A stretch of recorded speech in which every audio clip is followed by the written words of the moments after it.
Hasyirotul Hikmah dengan NIM 228817007, PPLK FKIP Untirta 2020 tahap 5. Pada tahap kelima menggunakan alternatif 1, sekolah yang dituju SMA Negeri 1 Malingping.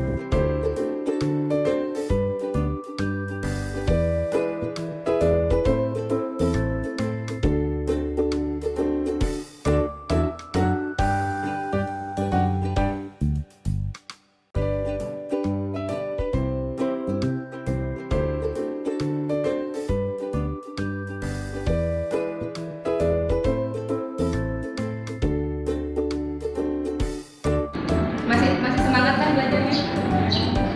Masih dong, iya. Nah kita lanjut ya. Nilai-nilai yang terkandung yang kedua terkait Sumpah Pemuda, yaitu semangat Sumpah Pemuda tersebut perlu tetap kita jaga dan lestarikan supaya persatuan dan kesatuan bangsa Indonesia tetap dapat terjaga dengan baik. Nah, kalian sebagai pemuda-pemudi Indonesia, generasi penerus bangsa, ya itu kita harus melestarikan kesatuan bangsa dengan saling menghargai sesama. Pembelajarannya sudah habis ya waktunya ya. Kita sama Pak Heri ya. Ya, terima kasih. Iya. Halo, balik lagi sama Bapak ya.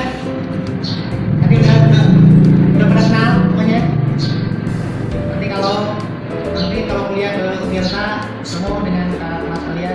Ini kemarin alumni tahun berapa? 2017 Bapak. 2017 ya. Alhamdulillah. Karena waktu yang tidak memungkinkan ya, pada poinnya karena sudah ada di Google Classroom ya, dibuka, disimpan nanti. Ini yang perlu dicatat ya. Masuk tutup. Ya, terima kasih Bapak. Assalamualaikum warahmatullahi wabarakatuh. Waalaikumsalam warahmatullahi wabarakatuh. Selamat pagi semuanya. Pagi. Bagaimana kabar kalian semua? Alhamdulillah baik ya. Sebelumnya ingin memperkenalkan diri, nama kakak Hasyirotul Hikmah, kakak mahasiswi Pendidikan Sejarah, Fakultas Keguruan dan Ilmu Pendidikan, Universitas Sultan Ageng Tirtayasa.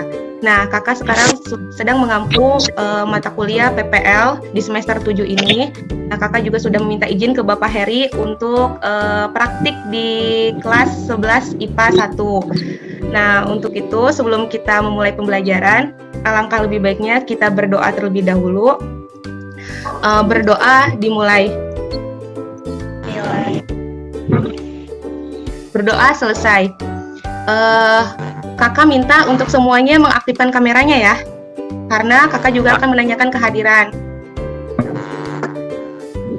Kalian aktifkan kameranya. Alamanda, tolong diaktifkan kameranya. Ada ya, tolong diaktifkan kameranya. Tolong di-mute sekarang suaranya. Nanti kalau kakak suruh untuk mengaktifkan, nanti diaktifkan.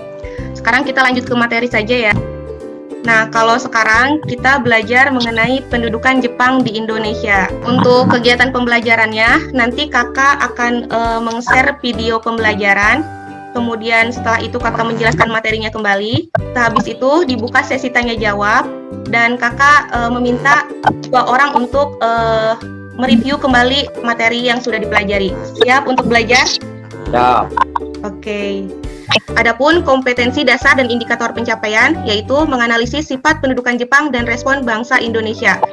Ini indikatornya ada 3. Kemudian tujuan pembelajaran itu yaitu peserta didik mampu menganalisis sifat pendudukan Jepang dan respon bangsa Indonesia dan menyajikan hasil penalarannya berbentuk poster dan infografis. Yaitu kedatangan Jepang di Indonesia. Sejak pengeboman Pearl Harbor di Hawaii pada tanggal 8 Desember 1941 oleh pasukan Jepang mengakibatkan kehancuran bagi basis-basis militer Amerika seperti Filipina. Jepang juga 11 Februari 1945. Nah, itulah materi hari ini. Nah, sekarang kakak juga mau meng-share PPT-nya ya. Sudah terlihat jelas PPT-nya? Tadi kan sudah disimak ya mengenai video pembelajaran mengenai pendudukan Jepang di Indonesia. Nah, kali ini kakak mau bertanya. Hal apa yang kalian ketahui tentang Jepang? Ada yang bisa jawab? Silakan jawab. Jepang adalah negara kepulauan yang terletak di benua Asia Tenggara Timur. Ya, beri tepuk tangan dulu untuk Sela. Ya, Jepang atau mendengar istilah Jepang, pasti kalian mendengar istilah Jepang menjajah Indonesia selama 3,5 tahun untuk kebutuhan perang pada saat itu. Dan sumber daya manusianya, karena banyaknya penduduk Indonesia dan pada saat itu tenaga buruh yang relatif murah di Indonesia, makanya Jepang ingin sekali datang ke Indonesia untuk melakukan penjajahan. Nah, selain itu juga Jepang mencari pemasok bahan mentah seperti minyak. Kalau kalian tahu pohon jarak itu kalau pada saat pendudukan Jepang itu dimanfaatkan untuk peperangan. Seperti sesuai dengan indikator, yang pertama kedatangan Jepang di Indonesia, kemudian sifat pendudukan Jepang di Indonesia, dan yang ketiga respon bangsa Indonesia terhadap pendudukan Jepang di Indonesia. Dan melalui Tarakan Kalimantan, Jepang juga datang ke sini untuk mengeksploitasi sumber daya yang ada di Kalimantan, yaitu perminyakan. Kakak mau bertanya juga, yang bisa jawab silakan suaranya. Apa pengertian dari propaganda? Propaganda adalah rangkaian pesan yang bertujuan untuk mempengaruhi kelakuan masyarakat atau sekelompok orang. Ya, terima kasih. Ya, benar. Kalau kita bahas tentang propaganda, identiknya dengan pendudukan Jepang. Indonesia dalam beribadah haji, selain itu juga menjual barang produksinya ke Indonesia. Nah, itu membuat rakyat Indonesia tuh bersimpati kepada Jepang, bahwa Jepang ini benar-benar akan membantu Indonesia dalam kemerdekaan. Maka Insinyur Soekarno pada saat beliau masih muda, beliau ditunjuk oleh pemerintahan Jepang untuk memberikan propaganda kepada masyarakat Indonesia pada saat itu untuk percaya kepada Jepang. Lalu Jepang juga memberikan beberapa propagandanya melalui poster. Pertama, Indonesia itu pribumi itu sebagai stratifikasi sosial kedua, dan yang ketiga itu bangsa asing. Nah, aspek kehidupan pendidikan, Dewa Hokkai inilah yang dipakai untuk pendidikan pada saat itu.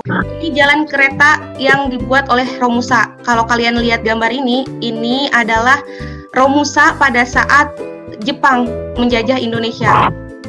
Yang terutama yaitu faktor ramalan Joyoboyo, yang dimana pada saat itu mengatakan bahwa akan ada orang-orang Kate yang datang ke Indonesia dan memerintah Indonesia seumur jagung. Setelah itu Indonesia akan merdeka.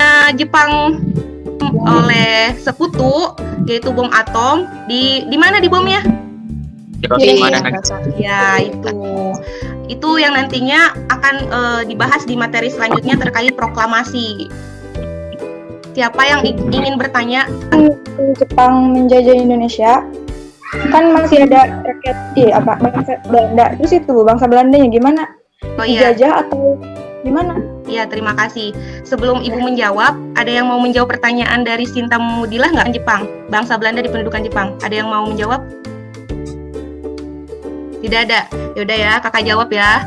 Jadi pada saat bangsa Belanda itu dinyatakan menyerah pada kapitulasi Kalijati, itu membuat bangsa Belanda juga dijadikan sebagai dijajah, dihabiskan oleh orang-orang Jepang karena pada saat itu dianggapnya musuh. Tetapi setelah keberhasilan bom Hiroshima dan Nagasaki yang terjadi di Jepang, itu juga melumpuhkan Jepang, yang kemudian Jepang juga malah habis oleh Belanda pada saat itu. Terima kasih, Ibu.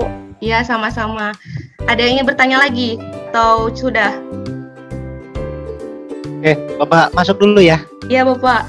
Nanti kalian kerjakan tugasnya di GCR ya, buka di PPT-nya.